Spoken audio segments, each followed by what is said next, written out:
ایک خاتون نے مجھے کہا کہ میری نند نے مجھ سے پوچھا کہ آپ واقعی اتنی انوسنٹ ہیں، اتنی بھولی ہیں، آپ کو کسی کی بات کی سمجھ نہیں آتی، کوئی فرد آپ کے ساتھ کیا معاملہ کیوں کر رہا ہے، یا یہ ہے کہ آپ جان بوجھ کر اس کا رسپانس نہیں کرتی؟ تو جو بھابھی تھی اس نے مجھے بتایا کہ میں نے اسمائل دے کے بات ختم کر دی کہ آپ جو بھی سمجھ لو۔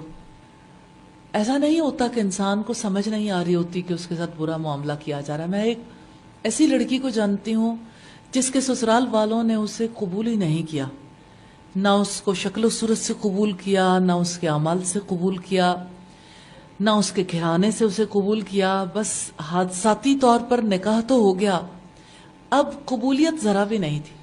لیکن اس لڑکی نے بنیادی اصول اپنا لیے کہ میں نے کسی سے بدگمان نہیں ہونا، میں نے بری سوچ دل کے اندر نہیں رکھنی اور خدمت کرنی۔ اس نے خدمت کی اور بالآخر وہ وقت آیا جب سب لوگ اس سے کنونسڈ ہو گئے اور پھر پورے خاندان کی روح رواں بن گئی، کیونکہ اس نے ہمیشہ لوگوں کا بھلا چاہا، ہمیشہ حسن سلوک کیا، ہمیشہ لوگوں کی خیرخواہی کی۔ تو اپنا آپ منوانے کے لیے وقت چاہیے، اور ایک مومنہ کو تو یہ یقین ہے کہ کوئی نہ مانے، اللہ تعالیٰ کو تو معلوم ہے، اور جو اللہ کی خوشی کے لیے سب کچھ کرتا ہے اس کو کسی کے اپریسیشن کی پرواہ بھی نہیں رہ جاتی، اور اس طرح حسن سلوک کرنا آسان ہو جاتا ہے۔ تو وفاداری بدلنا، مزاج میں ڈھلنے کی کیفیت کا ہونا، اپنے آپ کو ایڈجسٹ کرنے کی کوشش کرنا، اور بڑی بات اور ہے پازیٹیوٹی، مثبت سوچ کا ہونا۔ کیونکہ دیکھیے حالات تو سارے ہمارے مطابق نہیں ہو سکتے،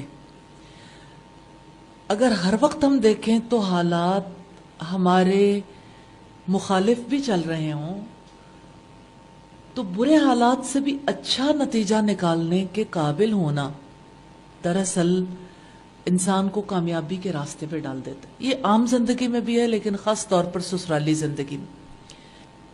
کیا ہمیں اپنے اسلاف کی زندگی سے مثالیں نہیں ملتی؟ خود محمد رسول اللہ صلی اللہ علیہ وسلم نے کتنی بڑی بات ارشاد فرمائی، وہی جو سسرالی بیماری ہے اس کو دور کرنے کے لیے، لیکن یہ زندگی کی بیماری بھی ہے۔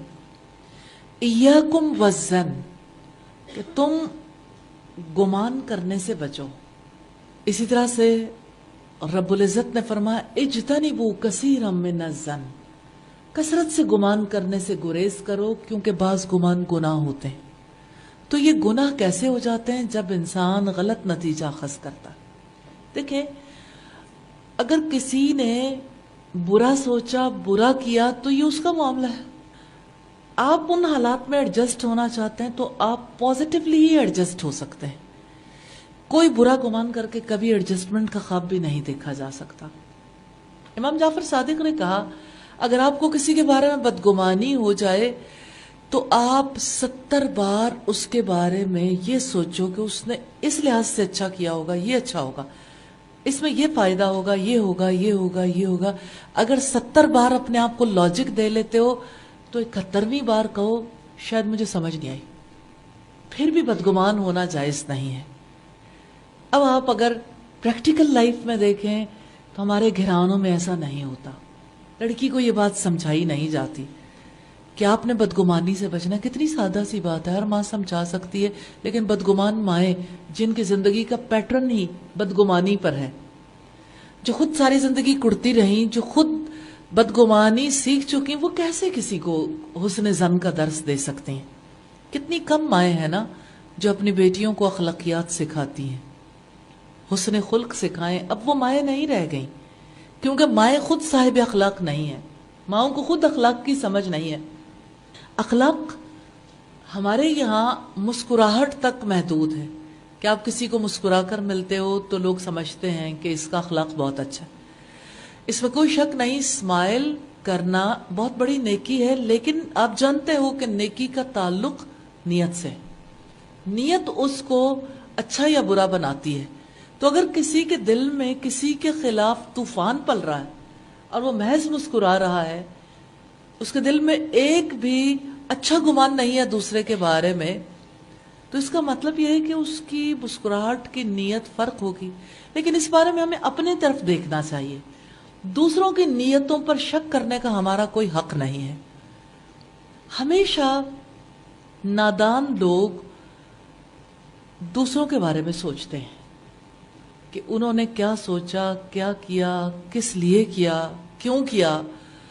اور ہمیشہ دانش مند لوگ یہ سوچتے ہیں کہ کسی نے جو بھی کیا، جس نیت سے بھی کیا، اگر اس کا ظاہر درست ہے تو ٹھیک ہے، اور خاص طور پر تعلقات نبھانے کے لیے تو حسن ظن لازم ہے.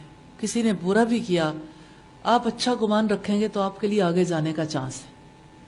آپ پازیٹیوٹی کے تحت آگے جا سکتے ہو. پھر آپ دیکھیے کہ نفع کتنا ہے نا، اندر کی آگ سے بچ گئے. آپ کے اندر الاؤ نہیں بھڑکے گا.